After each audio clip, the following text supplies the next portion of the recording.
Pero kung meron ka nakitang kababayan na naharas kay Mark at alam mong labag na yan sa SSA, yung Safe Spaces Act, obligado ko bang tumulong?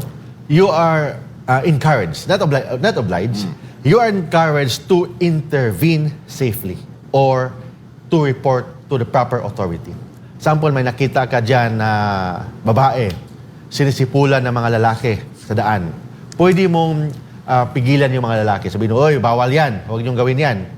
You're encouraged to intervene or even report to proper authorities. Kahit na bystander ka, nakita mo lang na may paglabag sa Safe Space Act.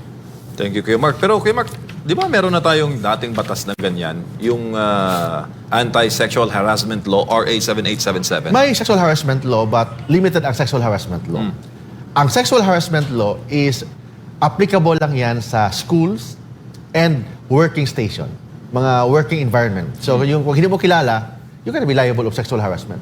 Under sexual harassment law, kasi ang sexual harassment law, kailangan ang offender may moral ascendancy sa victim. What do you mean by moral ascendancy? Moral ascendancy, for example, professor ka, ang biktima ang estudyante.